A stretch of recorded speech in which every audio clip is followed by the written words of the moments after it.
A foto é a caça. É o instinto da caça sem a vontade de matar. É a caça dos anjos. Perseguimos, miramos e atiramos e clac! Ao invés de um morto, nós fazemos um eterno. Chris Marker. A minha matriz de universo, a minha matriz criativa é a natureza. A natureza do Brasil. O Brasil é a minha obsessão. Eu interpreto esse país já há 40 e tantos anos e para mim é como se tivesse começado ontem. Subir montanhas, atravessar grutas. Pela Amazônia acho que eu já fui pelo menos mais de 100 vezes. Já andei mais de 500 mil quilômetros de barco, a pé, de avião. Eu me lembro muito do Tom Jobim em alguns momentos que eu estou falando desse assunto. Ah, o Brasil. O Brasil é para profissionais. Me dá uma certa angústia de pensar que a natureza deixou de ser ameaçadora, né? A natureza está totalmente domesticada. Enquanto que eu gosto mais dessa natureza que existia quando eu era criança, que a gente tinha medo, né? Ia no mato, tinha medo da onça. Hoje em dia a gente tem pena da onça, é uma coisa muito esquisita. Eu fiquei quase 3 anos para fazer a foto da lua na torre da Igreja da Penha. Porque eu passo ali 3 vezes por semana. Uma coisa que eu sinto que eu tenho na cidade do Rio, eu tenho um afeto e uma intimidade tão grande que me permite eu estar sempre estudando essa cidade. Então eu via que a lua descia ali e cheguei aí 4 vezes, no meio da linha vermelha, que você para ali. A Igreja da Penha é muito no horizonte, então a poluição da cidade raramente permitia da lua, ela sumia. Que haverá com a lua, que sempre que a gente a olha, é com o súbito espanto da primeira vez. Mário Quintana. Quando me perguntam, você é fotógrafo? O que é ser fotógrafo? É aquilo que eu te disse, isso é minha vida. O meu trabalho como fotógrafo e minha vida pessoal caminha lado a lado. Então, tudo que eu opto na fotografia, o que me leva de A para B, de B para C, do Haiti para a África, são coisas interligadas, são emoções, são questões pessoais. Olha, tem uma frase da Diane Arbus, que é uma fotógrafa norte-americana, que fala assim, ó, uma foto é um segredo de um segredo. Quanto mais ela revela, menos você sabe. A fotografia ela tem que ter 3 aspectos. Ela deve ser uma fotografia enigmática, de ela evitar de ser uma foto óbvia, que seja uma foto romântica, que a foto traga junto com isso um certo mistério.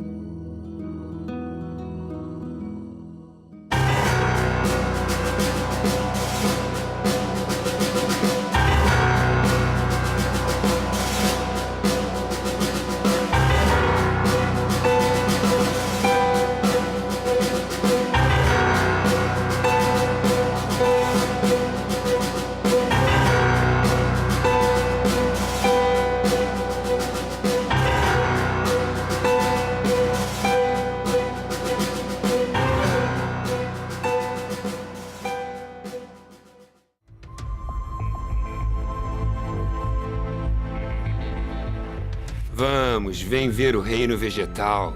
Entra comigo na espessura úmida. A floresta já sabe que chegaste. Todos os verdes se movem querendo saber quem és. Tiago de Mello. Fotógrafo de natureza tem que sair de madrugada. Ele tem que ver a luz nascendo. Sentado, andando, camuflado dentro de uma barraca. Todo fotógrafo de natureza tem um aspecto ridículo, porque ele vira um misto de Rambo com caçadores, safari, é uma coisa feia pra caramba. Mas é necessário que ele se esconda, ele tem que ficar invisível. O encontro com um animal selvagem, olho no olho, a menos de 5 metros, é uma experimentação mística.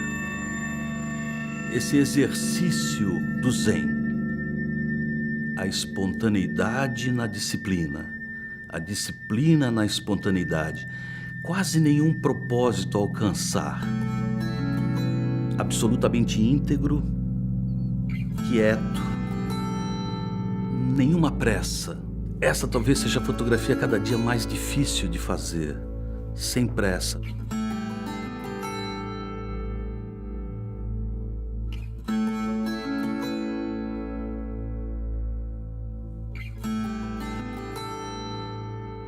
O fato de eu ver esse bicho, né, esse tubarão branco, né, enorme, eu vi uns 5 metros, que é uma aparição, né,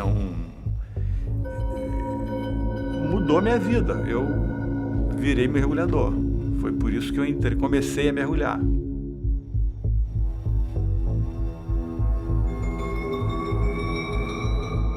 A última vez que eu tive uma troca de olhar muito forte, eu quase fui comido por um leão, que ele estava cruzando com a leoa e sem brincadeira.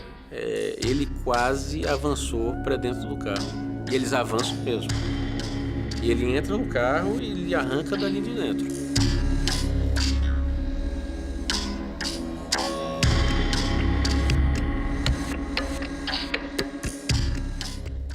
Aí essa história é mais engraçada ainda, porque eu tenho fotos de 2 leões, não sei se é um programa para menores ou para não menores, mas transando, né? 2 zebras você não consegue distinguir. Macaco todo mundo sabe, mas leão? O rei das selvas nunca ninguém soube, né? Leão fica 20 horas dormindo, né, por dia, né? Não faz nada. E o leão levanta e eu disparo. Né? Levantou e disparou, levantou e disparou, levantou e disparou. Eu tirei o filme antes de terminar, como um bom procedimento de um fotojornalista, tirei o filme, botei um outro 0. Pum, fechei. No que fechei, um leão se levantou na hora. Se levantou, eu comecei a fotografar. Ele caminhou um pouquinho e fez um sarro na juba do outro. Aí eu fotografei. Aí saiu um pouquinho mais ali, tombou. Tô fotografando. Aí o outro se levanta, dá 3 passos. Eu tomei um susto, né? As fotos são uma delícia. Aí, super interessante, deu. De capa. Não, fez o Juba com Juba, não fez a foto séria, ele botou lá dentro. Foi a revista que mais vendeu da Super Interessante. Foi o recorde de venda da revista. E foi o recorde de cancelamentos de assinatura.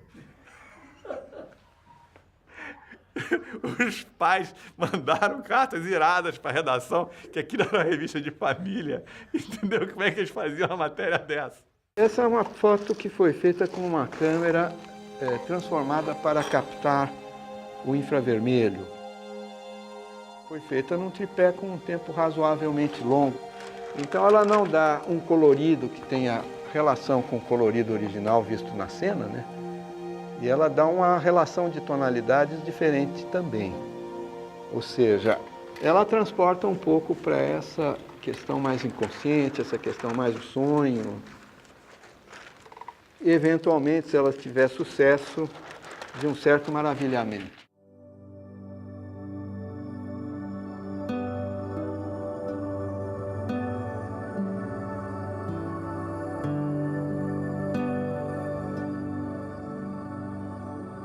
Através das imagens, percorremos territórios de difícil acesso, viajamos no tempo, criamos intimidade onde nunca estivemos.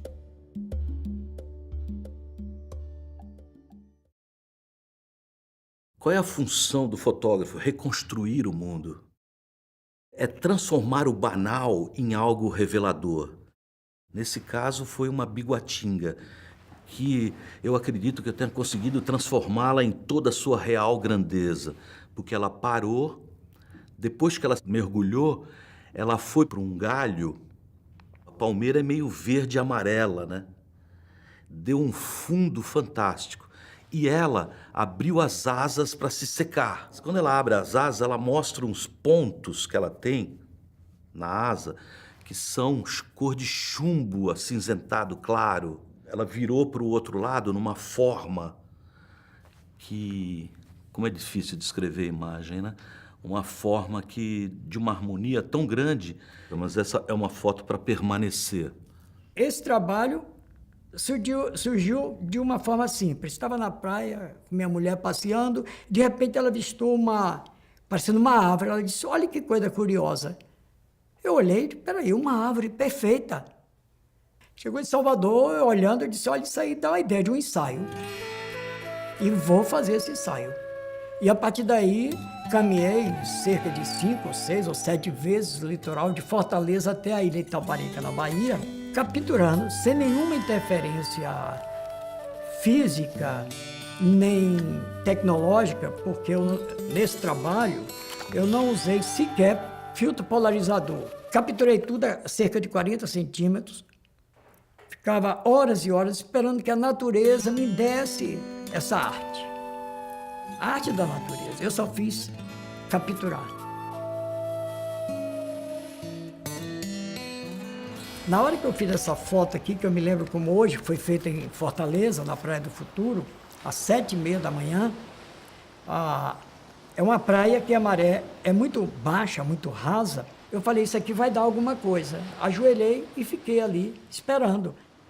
E aí a coisa começou a crescer, e eu segurando com a vontade doida de clicar. Eu falei, já está bonito, mas vou esperar mais. Esperei, fui cada onda que vinha, como ela vinha muito fraquinha, ela não danificava o que já estava pronto. Quando completou o peixe, que eu acabei de clicar, veio uma onda maiorzinha e apagou tudo. Essa foto é interessante porque todo mundo que bate o olho diz logo, é uma corrida de espermatozoide. Eu vi aqui a lembrança de um coração. Um coração com os vasos e tal. Um dia chegou um médico e foi olhando e dizendo que ele via realmente um coração com as artérias. Mas aí, outro dia, chegou uma professora de neurociência, viu um cérebro com os neurônios. Tudo é válido. Então, foi a vantagem de eu não ter nominado, porque se eu nomino, eu queimo essa viagem da plateia. Durante os anos que eu morei em Mato Grosso, eu criei cavalos. Tinha um aras, eu montava cavalo, treinava cavalo para provas hípicas, eu fiz hipismo clássico muito tempo. Eu falei, poxa, não existe nada, trabalho nenhum de fotografia a respeito dos tradicionais cavaleiros e amazonas do país. Vou fazer isso aí. E eu fiquei o ano de 98, 99, 2000, viajando sem parar pelo país fotografando isso. E quando chegou a National Geographic no Brasil, eu procurei a revista e olha, eu fiquei 3 anos viajando, pô, fiz um material. Rapaz, que legal, onde é que você andava? Pô, a gente está procurando, é isso mesmo, olha só, que bacana. Pô, vem aí, vamos publicar isso. E aí começou uma parceria de trabalho que dura até hoje.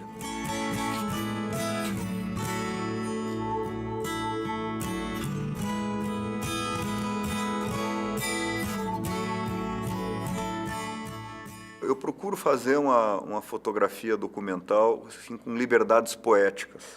Uma fotografia que ela tem pouco ou nenhum compromisso com a objetividade. Eu gosto de trabalhar com aspectos subjetivos. Só fazer fotografias boas não é suficiente, né? Se você voltar com fotos maravilhosas, isso aqui serve para quê? Então você tem uma questão, você tem um tema para tratar, você precisa de uma narrativa, né? Começo, meio e fim, como é que você constrói um roteiro para essa história, quem são os personagens, como que você aborda esses personagens, isso é uma coisa que o cinema trabalha isso de uma maneira muito elaborada, né? Gosto muito de fotografar no Brasil. O Brasil é um país lindo, é um país...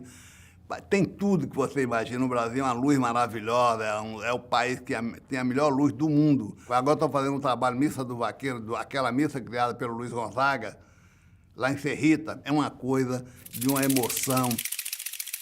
É uma semana de festividade. No sábado e no domingo, aquilo é só dos vaqueiros. No sábado é a pega do boi no mato, que é onde os vaqueiros vão pegar o boi, se massacrar, se arranhar todo dentro da jurema, que é cheio de espinho. Eles voltam com a cara toda estragada. E eu sugeri o vaqueiro usar um óculos daquele que usa aqui na fábrica. Ele disse, o senhor é doido, você está pensando que eu sou... Isso aqui, nós não vai usar óculos, isso aqui é coisa de... Tá doido? Eu sou macho. Tá pensando que vaqueiro vai usar essa coisa lá da cidade, da sua cidade grande do Rio de Janeiro? Não, meu amigo, não é porque protege os olhos e tal, nada disso. Tem que pegar o boi, é na raça. Ele, tá bom, me desculpe. Impressionante a relação do homem-animal, o cara dormindo debaixo do cavalo ali.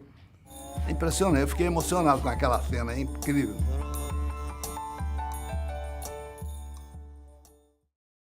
O projeto Simbioses, ele é um projeto de múltiplas linguagens, né? Ele vai da fotografia ao vídeo, à intervenção urbana, ao videomapping. Ele se propõe a pensar um pouco sobre a nossa relação com a natureza, de como a natureza pode nos observar, né? De como a vida ali existe, e a minha proposta, na verdade, é tornar isso mais explícito. Criar uma outra via de olhar da gente para a natureza, ou o inverso, né? E simbiose, na realidade, é um termo da ecologia que designa essa relação vantajosa entre dois seres, de espécies distintas. E, nesse caso, as espécies distintas seria a arte, o homem, a cultura, né, e a natureza, né, o que a gente entende por natureza. A função do fotógrafo é revelar para além do comum, do banal. Christian Cravo clica um Haiti jamais mostrado antes pela imprensa. Eu passei 10 anos fotografando no Haiti. Momentos mais, momentos menos, mas entre a primeira e a última viagem foram quase 10 anos, 9 anos e tantos. Eu já estava, enfim, encerrando esse trabalho, já tinha passado por dificuldades no Haiti, dificuldades existenciais, tá? Não em termos de segurança, nada disso. De questionamento, e aí meu pai morre. Isso foi a minha primeira grande decepção na minha vida. É uma pessoa no auge da carreira, um pai, foi a primeira pessoa na família que morreu. E eu tinha ido para a África inúmeras vezes, enfim, lugares distintos da África, mas uma coisa completamente diferente do que eu estou fazendo agora. E, esteticamente falando, a África começou a vir à minha cabeça como uma possibilidade de fugir, de ser um antídoto de tudo aquilo que eu tinha fotografado até então no Haiti. Estou agora fotografando a natureza, paisagens e a vida animal. Então aí não tem controle nenhum. Você simplesmente espera um momento certo.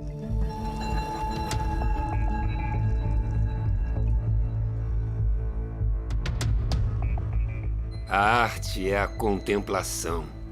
É o prazer do espírito que penetra a natureza e descobre que a natureza também tem alma.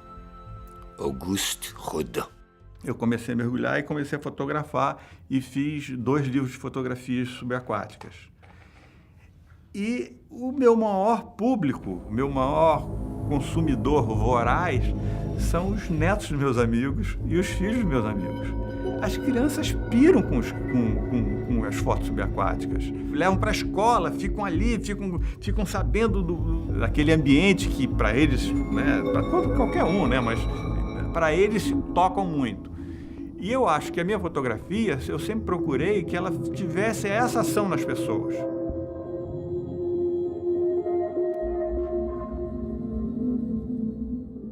Eu trabalhava na sucursal do Estado em 1976. Eu tinha 6 anos de fotografia, eu acho. E um vereador me falou, olha, estão destruindo toda a Mata Atlântica de um lugar maravilhoso. Jureia quer dizer ponta saliente. É uma estrutura de granito guinás, uma montanha fantástica. E 4 anos depois, o presidente Figueiredo desapropria toda a região para a construção de 2 usinas atômicas. Nesse exato momento, minha fotografia ganhou ideologia. Eu falei, puxa, o que eu faço? O que eu posso fazer com o meu... Aí comecei a escrever muitas matérias, texto, fotos.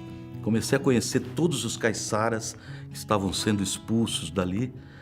E um dia eu olhei o meu pai e falei, puxa, tive uma outra epifania. Falei, olha, pai, você vai ser o meu modelo numa foto que eu estou bolando aqui. Há 2 dias atrás, desse dia que eu convidei, eu tinha feito uma reprodução de uma foto de esqueletos insepultos de Hiroshima. Aí eu falei, puxa, se um caiçara, né?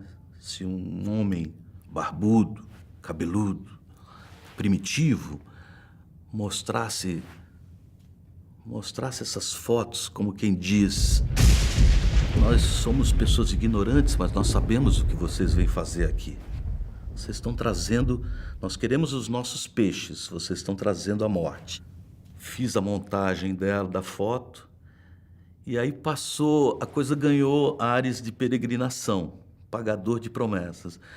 Eu e meu pai, os dois baixinhos, andando 38 quilômetros para chegar no lugar da construção das usinas, com aquele quadro na cabeça, parece como se fosse uma cruz. Chegamos até o Morro do Grajaúna e, no momento, ele, filho de Xangô, um filho de Xangô e um filho de Oxóssi, no momento que ele tiramos o quadro, o tempo começou a virar. A natureza põe, o homem dispõe. O modelo de desenvolvimento que vivemos produz o lixo, que o capitalismo chama de civilização. Eu acho que o processo ambiental acompanha a degradação social também. Eu acho que nesses 30 anos o processo demográfico é enorme. Eu acho que as condições, de um modo geral, né, por mais que se faça, o processo destrutivo é tão grande que está sempre devendo, sabe? A impressão que me dá na questão ambiental é isso. Por mais que se faça, é sempre menor do que deveria. Então, essa questão é gravíssima, né? Me despertei para isso foi em 2000, quando teve aquele derramamento na Baía de Guanabara. Foi um derramamento tão grande, mas tão grande, que o camarão e o peixe acabaram, não tinha mais, não tinha. E é uma população que a gente conhece a Baía de Guanabara até a ponte. A gente conhece Rio e Niterói e não sabe que tem mais 7 municípios, que existem 6 milhões de pessoas que vivem nesse entorno, que vivem dessa baía. E eu fui fazer uma matéria 3 meses depois. Cobri aquela cagada. 3 meses depois eu fui fazer uma matéria no fundo da baía. Foi quando a mulher raspou a areia e o óleo brotou. Eles tinham jogado um produto além de... E com isso, já não tinha mais o camarão, já não tinha mais o caranguejo, mais o siri. E a Baía de Guanabara tem esse fenômeno, quer dizer, de longe ela é linda, de perto ela é triste.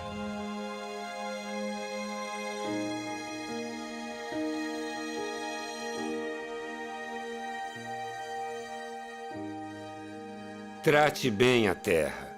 Ela não foi doada a você por seus pais. Ela foi emprestada a você por seus filhos.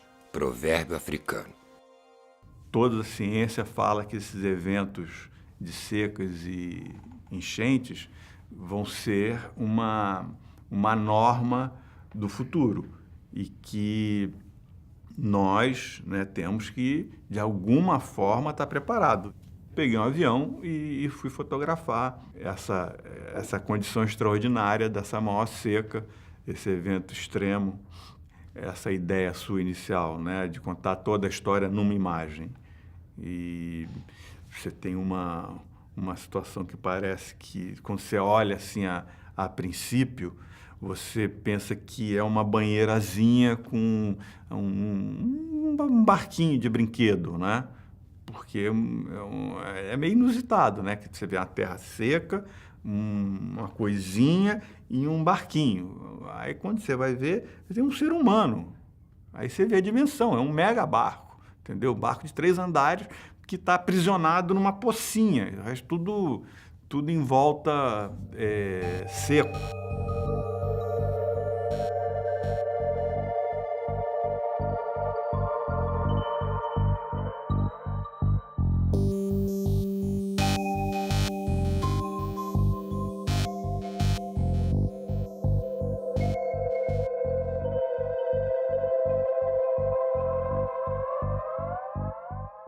O Mário Moscatelli é um exemplo dessas pessoas que correm atrás, né? Ele é um biólogo que há 15 anos atrás foi dar aula na Lagoa e fez um processo de revitalização do manguezal todo ali. Ele, agora, para isso, foram muitas manifestações, entre essa do bloco do Eu Sozinho, né? Eles são performances, na realidade, para poder chamar a atenção da opinião pública, né? sobre o... E hoje, ela, não só por conta dele, mas através dele, da força que ele conseguiu, a gente ter essa Lagoa Rodrigo de Freitas hoje quase sem mortandade de peixe, né? Coisa que há 15 anos atrás era comum.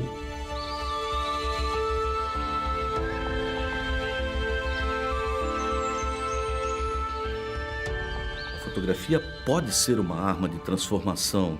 Hoje é considerada a primeira vitória ecológica no Brasil. A região da Juré hoje é uma estação ecológica e uma área de proteção ambiental de 120 mil hectares. A fotografia nos permite mais do que registrar o mundo em que vivemos. Ela nos possibilita expressar o mundo em que queremos viver.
Tudo a primeira vez. Mário Quintana. Quando me perguntam, você é fotógrafo? O que é ser fotógrafo? É aquilo que eu te disse, isso é minha vida. O meu trabalho como fotógrafo e minha vida pessoal caminha lado a lado. Então, tudo que eu opto na fotografia, o que me leva de A para B, de B para C, do Haiti para a África, são coisas interligadas, são emoções, são questões pessoais. Olha, tem uma frase da Diane Arbus, que é uma fotógrafa norte-americana, que fala assim, ó, uma foto é um segredo de um segredo. Quanto mais ela revela, menos... A foto é a caça. É o instinto da caça, sem a vontade de matar. É a caça dos anjos. Perseguimos, miramos e atiramos e clac! Ao invés de um morto, nós fazemos um eterno. Chris Marker. A minha matriz de universo, a minha matriz criativa é a natureza. A natureza do Brasil. O Brasil é a minha obsessão. Eu interpreto esse país já há 40 e tantos anos e para mim é como se tivesse começado ontem. Subir montanhas, atravessar grutas. Pela Amazônia acho que eu já fui pelo menos mais de 100 vezes. Já andei mais de 500 mil quilômetros de barco, a pé, de avião. Eu me lembro muito do Tom Jobim em alguns momentos que eu estou falando desse assunto. Ah, o Brasil. O Brasil é para profissionais. Me dá uma certa angústia de pensar que a natureza deixou de ser ameaçadora, né? A natureza está totalmente domesticada. Enquanto que eu gosto mais dessa natureza que existia quando eu era criança, que a gente tinha medo, né? Ia no mato, tinha medo da onça. Hoje em dia a gente tem pena da onça, é uma coisa muito esquisita. Eu fiquei quase 3 anos para fazer a foto da lua na torre da Igreja da Penha. Porque eu passo ali 3 vezes por semana. Uma coisa que eu sinto que eu tenho na cidade do Rio, eu tenho um afeto e uma intimidade tão grande que me permite eu estar sempre estudando essa cidade. Então eu via que a lua descia ali e cheguei aí 4 vezes, no meio da linha vermelha, que você para ali.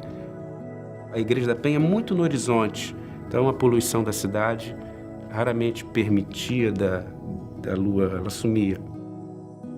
Que haverá com a lua, que sempre que a gente a olha, é com um súbito espanto. Você sabe. fotografia ela tem que ter 3 aspectos. Ela deve ser uma fotografia enigmática, de ela evitar de ser uma foto óbvia, que seja uma foto romântica, que a foto traga junto com isso um certo mistério.